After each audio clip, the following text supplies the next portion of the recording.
Akeem, think about the context, because we just brought up 543 and 547. 543 tells the Jews, why are you coming to Muhammad for judgment when you have the Torah? Then a few verses later, Christians, you judge by the gospel. If you don't, you're no better than those who rebel. You're in rebellion, right? And then the next verse says the Quran is the guardian over the previous scriptures. In context, what does that mean? It means there are Jews who are trying to get away from judging by the Torah, and the Quran says, no, you don't. You're not going around. You're not going to someone else. You're not even going to Muhammad. You are going right back to your book. A few verses later, Christians, what are you supposed to judge by? Do not look outside your book. You go right back to your book. And then very next verse, Quran is the guardian over the previous scriptures. What does it mean for the Quran to guard the previous scriptures? In context, it means when there are Jews who try to avoid the Torah, the Quran sends them right back. When Christians try to avoid the gospel, the Quran sends them right back. In other words, the Quran claims to do the exact opposite of what Muslims do with the Torah and the gospel. They say, Jews, don't go with the Torah, go with the Quran. Christians, don't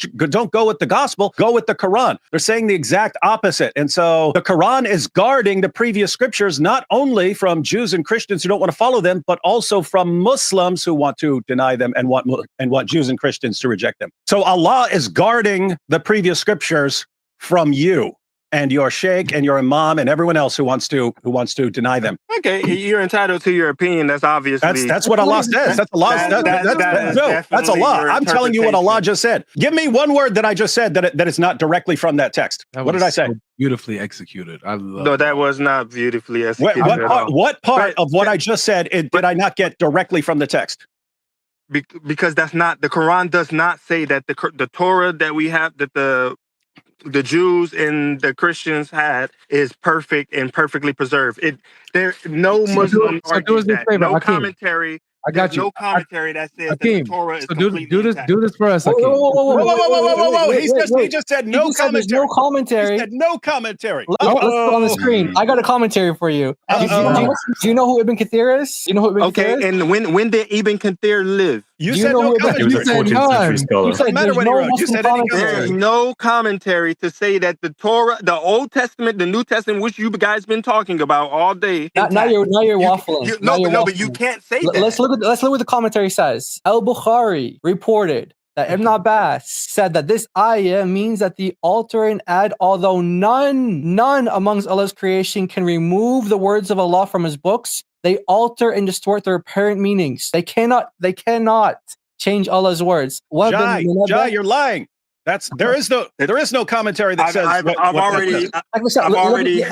heard a commentary about this, saying that the words of Allah cannot be changed. Listen to this: the Torah and the Injil remain as Allah revealed them, and no letter in them was removed. Please let me finish. You said there's one no book that was sitting down from Allah that had not been changed. Wait, that's what you're claiming. Akeem, just really quick, can you affirm now? He showed you the comments, at least two here. We got Ibn Abbas and we got Wahb bin Munabi. Both of them say that the books of Allah remain as Allah revealed them. They're unchanged, correct? That's what it says. That's no. What it says. Okay, so just really quick. Look, it's on the screen, bro. Ibn Abbas said that they alter and add, although none among Allah's creation can remove the words from Allah's books. They only so where is the book, their guys? apparent meanings, right? Where's the book then, guys? We'll get to that in a second. Hold on. Yeah, we'll get to where are they in a second. Can you just acknowledge that Ibn Abbas says that they're perfectly preserved, right?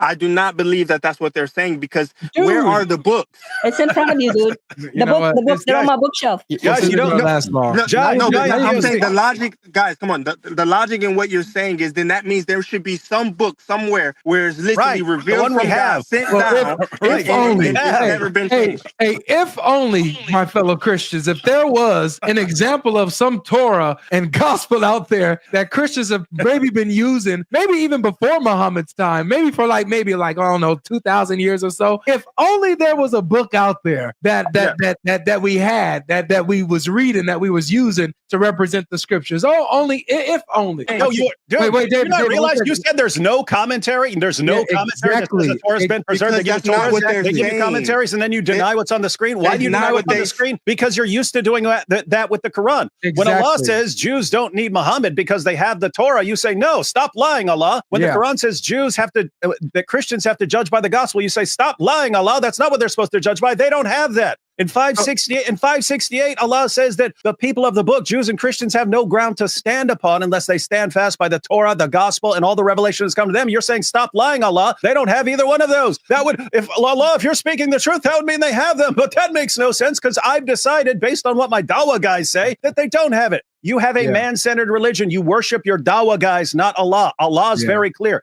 Allah is more clear about the preservation of the previous scriptures than he is on any other issue in the Quran, and you guys deny it. Why? Because your dawah guys told you something else and you side with them?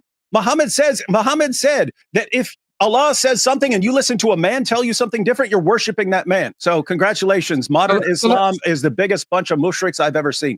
Let's test this out. Let's test this out. Akeem, I'm gonna give you another chance, man, to stay in here and engage. If you can't be honest, then I'm gonna move on to the next person. Dude, I'm being engaged. No, this is what Akeem, you always do. All right, so now I gotta just muzzle you because you're just barking. According to what is on the page, Akeem, are there two commentaries here? Let's just keep it simple. Okay. Wahb bin Munabi, it says right here, you see it highlighted in green? In the green, does it say the Torah and the Injil remain as Allah revealed them and no letter has been removed from them? Does it say that? Can you finish the next sentence after? Get out of here. Yeah, the next sentence gives what the Quran actually says. People misguide, false interpretations, relying on books they wrote themselves. What do? So they'll take a verse and then they'll keep talking about it and change the meaning. It's exactly what you find in Surah 3, verse 78. They distort it with their tongues. Yeah, and so that's actually what goes on to quote. It says, this is from Allah, but it's not from Allah. Then it says, as for Allah's books, they're still preserved and they cannot be changed. I have another one as well, because he said no commentary says, I have another one as well. Prove it. Show the other one. You ain't got it. Let's just do this one for fun. Let's just do this one for fun. We have 100.